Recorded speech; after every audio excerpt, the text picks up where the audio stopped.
Ivory Coast President Alassane Ouattara says that he will run for a fourth term in the West African nation's presidential election. It's scheduled for October the 25th. His candidacy, though, is contested because the 83-year-old, who's been in power since 2011, changed the constitution of the country to make a fourth term possible.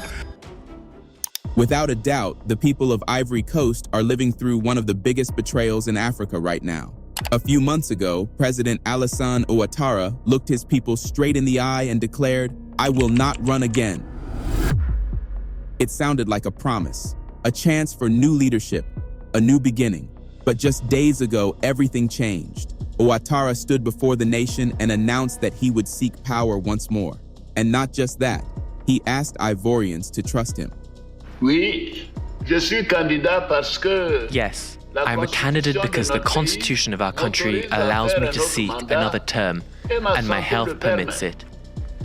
I am a candidate because our country is facing unprecedented security, economic and monetary challenges, the management of which requires experience.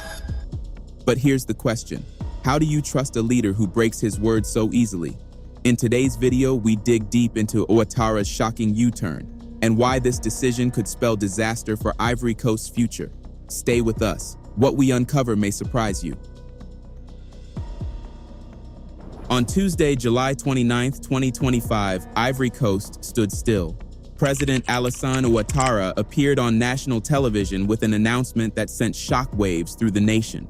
With a calm yet commanding tone, he declared, "I am a candidate because our country is facing unprecedented security, economic, and monetary challenges that require experience. The growing terrorist threat in the sub-region and international economic uncertainties pose a risk to our country." But he didn't stop there. Ouattara promised that this new term would mark a generational transition. He spoke of building a team that would consolidate achievements and improve the daily lives of our compatriots, especially the most vulnerable. And then came the pledge, "You can trust me." To many Ivorians, those words rang hollow, because just months ago, Ouattara promised he would not run again. He promised to step aside, to allow new leadership to emerge. Now, that promise is gone, and with it, trust in the country's political future hangs by a thread. So here's the question. Is Ouattara truly stepping in to save Ivory Coast, or clinging to power under the guise of national security? Stay with us, because the answers might shock you. But let's go back to the question that's burning in every Ivorian's mind. How can you trust the words of a leader who doesn't keep his promises? To understand the outrage, we need to rewind to 2020.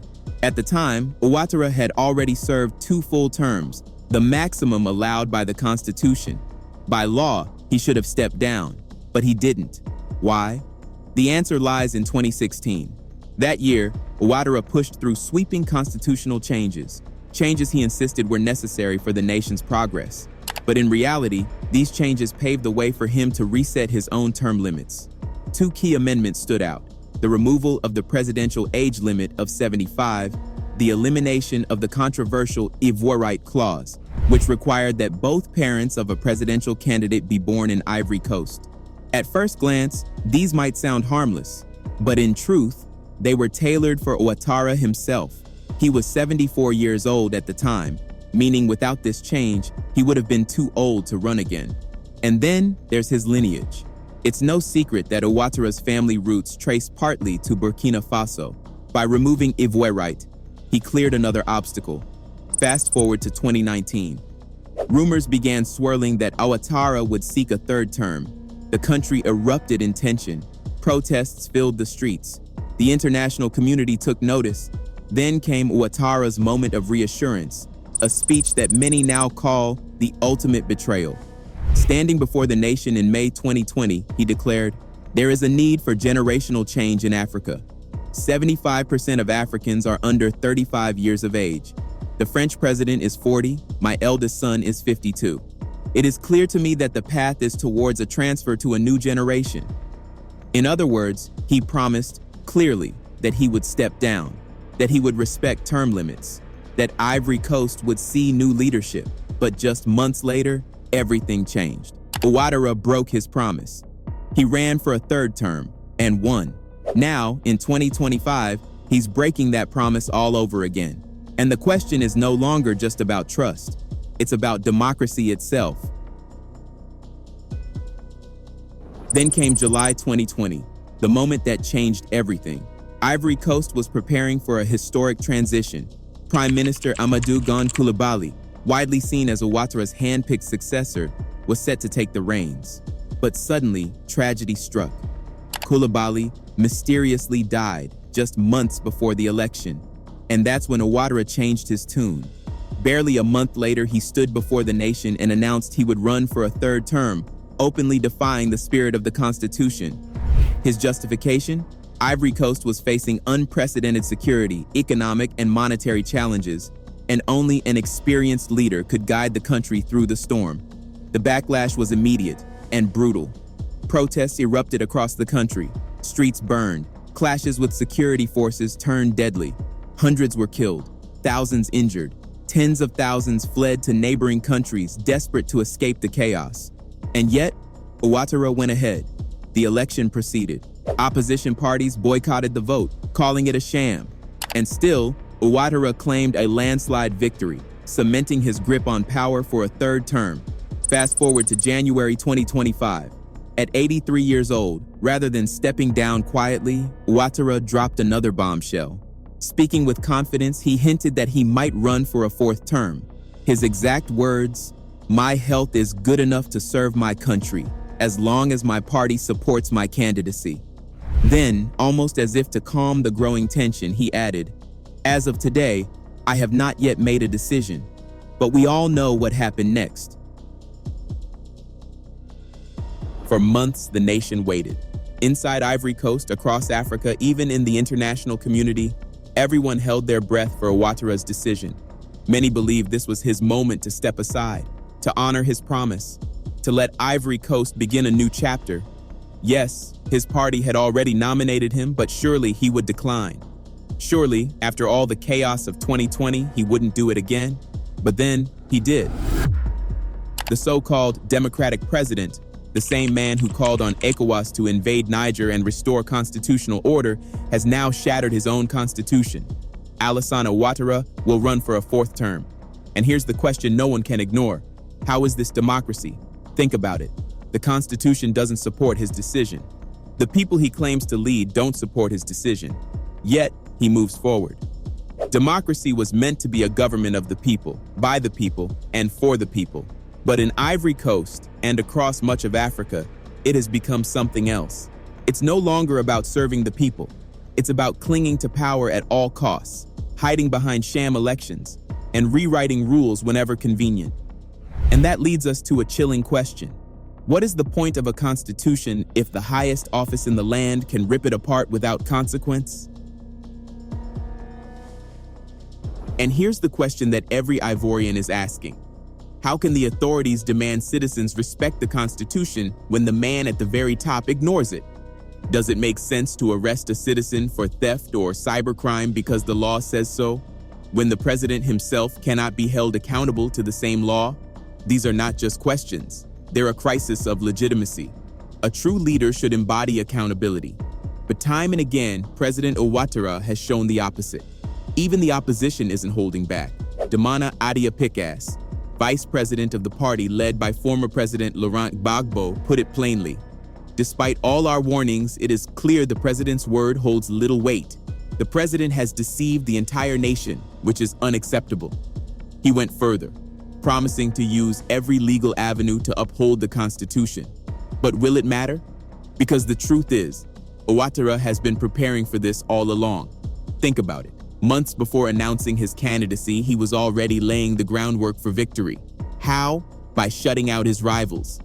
Several key opposition candidates have been barred from the upcoming election, despite a united push by the biggest opposition parties demanding their reinstatement. So the question becomes, what kind of democracy is this, when competition is eliminated before the race even begins? And if history has taught us anything, it's that this pattern, broken promises, silenced opposition, and sham elections almost always ends the same way, with unrest. But Ouattara's strategy didn't end with announcing his candidacy. It went deeper, much deeper. He knew that winning a fourth term wouldn't be easy if the playing field was fair. So, what did he do? He removed the competition. This election was supposed to be historic. The opposition had finally united.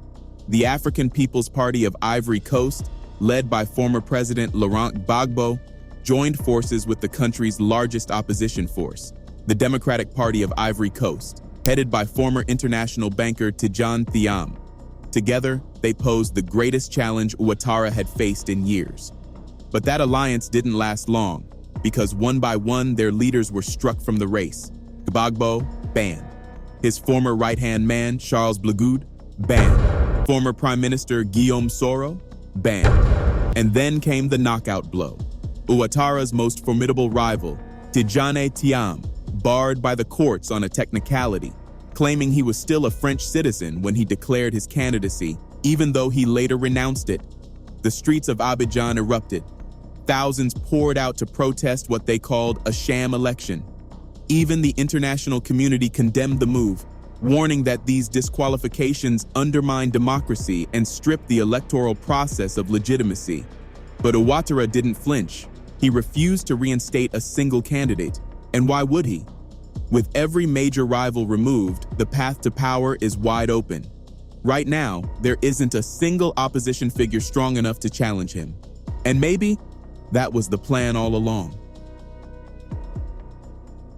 The backlash was immediate. Opposition leader Tidjane Thiam didn't hold back. In a scathing statement, he called Ouattara's move a violation of our constitution and a further attack on democracy. His words were sharp, his tone unflinching. This president and his government have long since crossed the line. A mock election in October or a ban on peaceful demonstrations will not be enough to cover up this situation. And Thiam wasn't alone. Other opposition leaders echoed the outrage. Former Prime Minister and President of the Ivorian Popular Front Party, Pascal Affi N'Guessan, reminded the nation of a truth everyone knows but no one in power wants to admit. When the Constitution was adopted, its authors were clear: no one should serve more than 2 terms. But, he continued, in 2016, Ouattara rewrote the rules. He reset the presidential term limit, giving himself the legal cover to run for a 3rd term in 2020. And even then, Ouattara made a promise he's now shattered again. Independent of the Constitution, N'Guessan said, Ouattara himself has repeatedly declared his readiness to pass the torch to the next generation. So the question becomes, if in 2020, Ouattara justified his 3rd term under so-called exceptional circumstances, what excuse does he have now? Because this time, there's no tragedy to blame. No crisis so severe it requires breaking the country's highest law. There's only one explanation left: power. Ouattara has promised a peaceful election, but opposition leaders say that's impossible under current conditions. Pascal Affi N'Guessan laid it out plainly. Until the entire opposition mobilizes to ensure that the Independent Electoral Commission is more transparent, that the Electoral Code is revised, that the voter roll is cleaned up, there is no prospect of peaceful elections. In other words, Ivory Coast is heading toward another political storm. And when Ouattara claimed that the country needs him now more than ever, N'Guessan didn't hold back. He's divided Ivorians, he imprisons people day in and day out, he's destroyed our relations with the sub-region. He's truly become a problem for Côte d'Ivoire. Think about that. Destroyed relations with the sub-region? That's a direct reference to Burkina Faso and the AES alliance, a bloc Ivory Coast has actively opposed.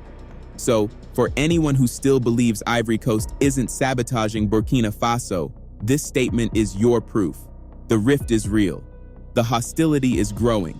And now, with Ouattara tightening his grip on power, silencing opposition voices, and alienating key neighbors, Ivory Coast isn't just facing an internal crisis, it's risking regional isolation. The question is, how far is Ouattara willing to go to keep control? And how far will Ivorians and the region go to stop him? And here's the most alarming part. Ouattara doesn't seem to care what his decision could unleash on Ivory Coast. For years, France and its allies have painted him as the man who brought stability, a statesman, a reformer. But the truth? Since the death of Ivory Coast's first president, Félix Houphouët-Boigny, in 1993, every major election has carried the stench of blood. In 35 years of so-called democracy, Ivory Coast has never experienced a peaceful transfer of power. Think back to 2011, when Ouattara first became president. Ask any Ivorian what that year means, and they'll tell you it was hell. The 2010 elections were marred by fraud and foreign influence. Ouattara was declared the winner, but Laurent Gbagbo refused to concede. What followed was one of the darkest chapters in Ivorian history. With full backing from France, Ouattara and his northern rebel forces launched an offensive to seize power. And they didn't come alone. French military might was behind them every step of the way. The takeover wasn't swift. For 3.5 months, Ivory Coast was drenched in blood as both sides fought for control. Streets turned into battlegrounds. Families fled their homes in terror. And when Ouattara's forces finally pushed into Abidjan, the economic capital, their advance left a trail of horror. Entire communities were wiped out. Thousands of civilians were massacred, including more than 1,000 people in a single village. This is the man the West hails as a savior? The man now promising peace in 2025? If history is any guide, Ivory Coast is standing on a knife's edge. And the question is, how much blood will be spilled this time to keep one man in power? But Gbagbo didn't give up easily. The Ivorian army stood its ground, and the standoff dragged on. Desperate, Ouattara called on his most powerful ally, Nicolas Sarkozy, then president of France. On April 3, 2011, everything changed. Sarkozy ordered French elite forces to move in. Ouattara was placed under their protection at a luxury hotel in Abidjan. Then came the real assault. French troops, over 1,500 soldiers, joined the fight. Tanks rolled in, helicopters hovered over Gbagbo's residence, pounding it with missiles until it was reduced to rubble. The message was clear. Paris wanted Ouattara in power, no matter the cost. Gbagbo finally fell. He was captured, humiliated, and dragged away. Ouattara was installed as president of Ivory Coast, but at what price? By the time the conflict ended, more than 3,000 Ivorians were dead. Entire neighborhoods burned, families were shattered, and that wound, it never healed. To this day, the memories of that war linger like a shadow over Ivory Coast. And here's the terrifying part. Laurent Gbagbo, Ouattara's old rival, is still a major figure in Ivorian politics. So when you look ahead to the upcoming election, one thing is certain. If history repeats itself, this will not be a peaceful vote. And yet, Ouattara doesn't seem to care. The man who calls himself a Democrat is willing to risk chaos, all for a fourth term in power. The question now isn't if tensions will rise, it's how far they will go this time, and how many lives will be lost before it's over. Ouattara says he's running again because of security and economic challenges. But here's the problem. Those were the exact same excuses he gave in 2020 when he broke the rules for a third term. So let's ask the hard question. What difference did his third term make? The truth? Nothing. Insecurity has deepened. The economy is weaker. Ordinary Ivorians are struggling more than ever. So what happened to all that experience he bragged about? What happened to the stability he promised? This isn't about saving Ivory Coast. It's about one man desperate to cling to power, no matter the cost, no matter the blood that might spill. And now, the biggest question of all. What will the people of Ivory Coast do? Will they sit back quietly and watch their nation join the growing list of African countries with presidents for life? Or will they rise up and fight for democracy before it dies completely? What do you think? Drop your thoughts in the comments below. And don't forget to like this video, share it, and subscribe for more deep dives into Africa's political reality, because this story is far from over.